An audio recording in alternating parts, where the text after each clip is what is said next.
Hey everybody, it's Roy from ANS Gear again. We've got a MacDev Droid today. We're going to kind of go over just some of the features of it, give you guys a look-see at the bolt and just really what comes along with the gun, a couple of the specs on it. Obviously, if you've never heard of MacDev, they're a great company, make a couple different guns. And this is the Droid, they make the Cyborg. But the Droid is their spool valve version. Very, very smooth, very efficient, great shooting gun. We've got clamping feed neck on here. Zoom in. Pretty easy to use right there. Rotates at the top. It's got a thumb adjuster on it to tighten it down so we can open it up, make it a little bit tighter, clamp it down on your feed neck. Easy adjustment, easy use. That's what people want. Pretty much all guns, clamping feed necks is what you want to have on there. Fits any kind of loader top, any loader that you might be using. Halos, rotors, prophecies, whatever it might be. Barrel comes off. You got an auto cocker threaded barrel, as you can see on here. Or maybe you can't see, I don't know, there's kind of a glare. It's a, it doesn't really want to focus on that. It's a 689.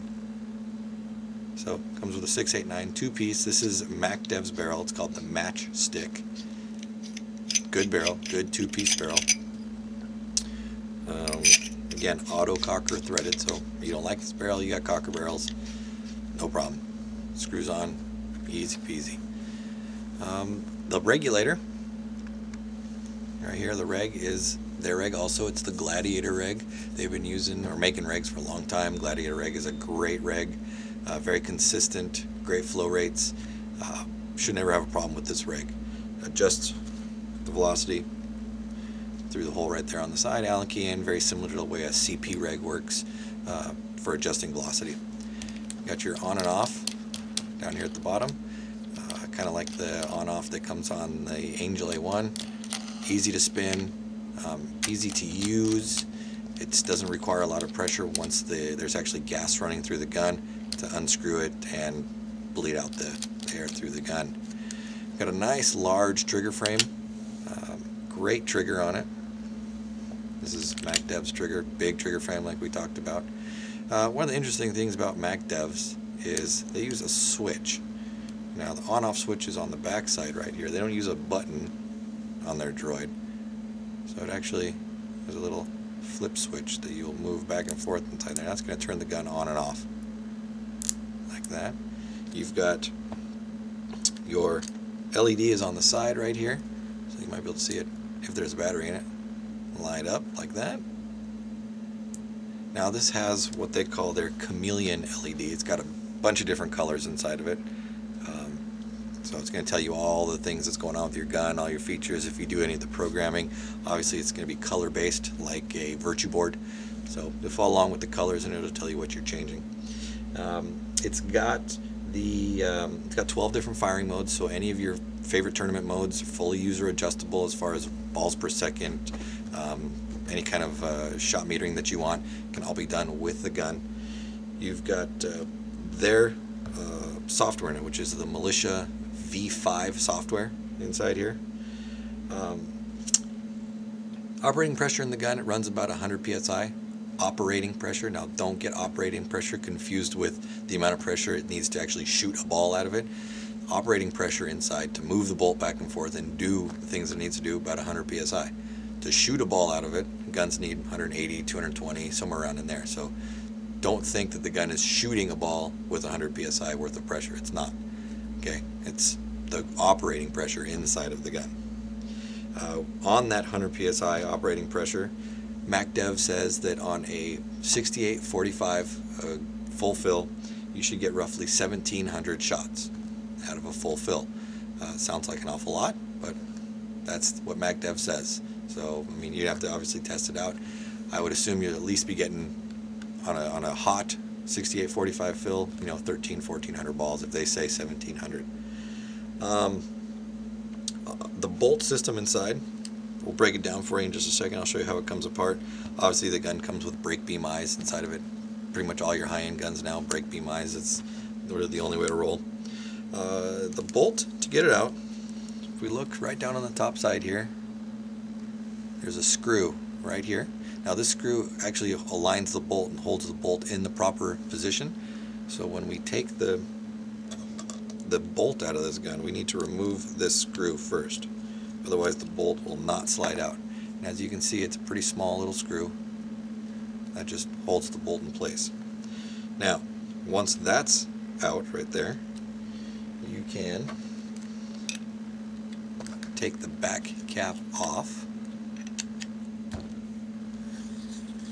Okay, now the back cap is not actually attached to the bolt, so when we pull the cap off, it's just a cap. Seals up the back of the bolt system. So we can set that down, back out a little bit here. So we've got our screw and our bolt that back cap of our bolt we've taken out. Now sometimes you're going to need something to help you push out the bolt. Now, I use a battle swab, so right now I've got, move this out of the way, I've got half of a CP battle swab here. I'm just going to stick it in the front. You don't want to use something sharp like a screwdriver or something because you don't want to damage your bolt. So use something soft. This works the best. Any kind of battle swab will work just fine. We pull our bolt structure out. Okay. Zoom in a little bit right here. So all of this stuff that you're seeing here, this stuff is all pretty stationary. Inside the bolt, this really doesn't move at all. None of this stuff slides back and forth or does anything. This is the part that actually moves back and forth right here. But this stuff is all going to stay stationary inside here.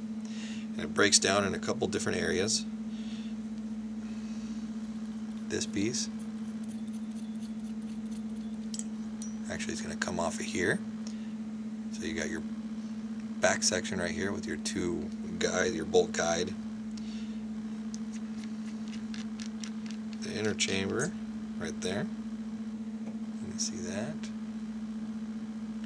And then your actual bolt itself. This is what moves back and forth inside there. So you want to make sure that all these things, you get them all apart, put them together properly. O-rings on here. As with any spool valve style gun, you got a lot of O-rings on your bolt structure. So make sure all your O-rings are taken care of, lubricated, nothing's got cracks or cuts inside of it. But as far as taking the bolt apart and putting it back together, it's a very, very simple bolt design. Easy to maintain. If anybody or any of you guys have ever used a shocker or a DM, same kind of deal. You know, very easy maintenance. Just a lot of maintenance. You just got to take the time to do it, but it's not hard maintenance at all. So we've got our bolt out, put back together. You can see how easy that was to put it back together. It's not difficult. Now you can see, let me rotate this to the right spot on our bolt. There's a hole right there on the bolt itself. That's where the screw comes through the top of the body and goes into the bolt, and it's going to hold the bolt in place. So when we go to put our gun in, or a bolt back in our gun, we want to make sure that that hole on the bolt lines up with this hole in the body right there. So I'm trying to make them line up as best as possible. Push it all the way forward. Find our screw. Definitely don't want to lose that. It's small enough that it's easy to lose. Put our screw down in there. Again, all that does is just keep the bolt from rotating inside there. Put our back cap on. Tighten down the back cap, snug it up. Again, easy maintenance, easy to take care of, great gun, shoots super smooth, fantastic operation, easy maintenance, just all around good gun. Again, this is the Droid from MacDev. Check it out at ansgear.com.